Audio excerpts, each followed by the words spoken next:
Quelles furent les sources d'inspiration pour les Demoiselles d'Avignon ? Comme de nombreux artistes de l'époque, Picasso se passionne pour les arts dits primitifs et porte un regard nouveau sur les statuettes et les masques africains. On y voyait jusqu'alors de simples objets de curiosité exotique. Le peintre, lui, les considère comme de véritables œuvres d'art.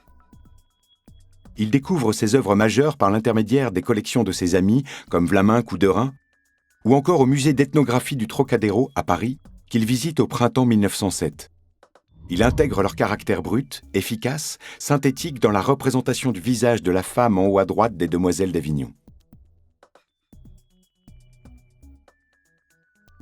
En 1906, au Salon d'automne, Picasso visite la grande rétrospective consacrée à Gauguin.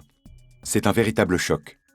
Le jeune peintre espagnol découvre une manière de traiter les corps qui va considérablement influencer son travail sur les Demoiselles d'Avignon. Observons cette toile peinte par Gauguin en 1897, intitulée « Verumati », et comparons-la au corps des figures centrales des Demoiselles d'Avignon. Sentez-vous l'influence dans la massivité, la pesanteur des corps, dans la simplification puissante des membres, notamment les bras ?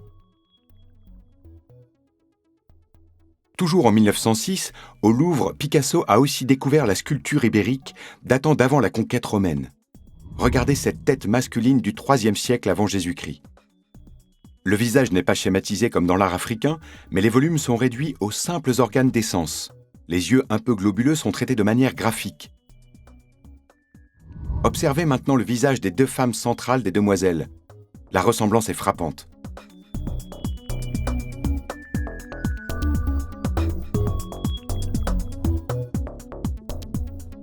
En 1985, le peintre afro-américain Robert Colescott peint lui aussi des Demoiselles. Mais celles-ci viennent non plus de la rue d'Avignon à Barcelone, mais d'Alabama. C'est de cet État qu'est parti en 1955 le mouvement des droits civiques contre la ségrégation raciale. Dans son style expressif, coloré et charpenté, Colescott reprend la composition du tableau de Picasso. 5 jeunes femmes posent nues dans les mêmes attitudes provocatrices. Mais contrairement à l'espagnol, Colescott ne cherche pas à briser les conventions de la représentation. Les corps sont plus réalistes, voluptueux et sensuels, et le peintre insiste davantage sur le caractère érotique en soulignant par exemple les lèvres d'un rouge violent. Là où Picasso voulait malmener le regard du spectateur, Colescott semble au contraire presque l'amuser. Enfin, Picasso avait remplacé le visage de certaines de ses prostituées blanches par un masque africain.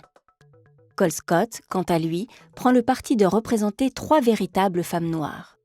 Par ce choix, la toile se teinte d'une revendication identitaire. Pour Colescott, il y a une leçon à tirer de l'art hybride des Demoiselles d'Avignon, puisque Picasso s'est approprié le primitivisme et en a fait l'une des sources de l'art moderne. De la même manière, les artistes afro-américains d'aujourd'hui peuvent à leur tour s'approprier cette démarche pour travailler sur leur propre identité hybride.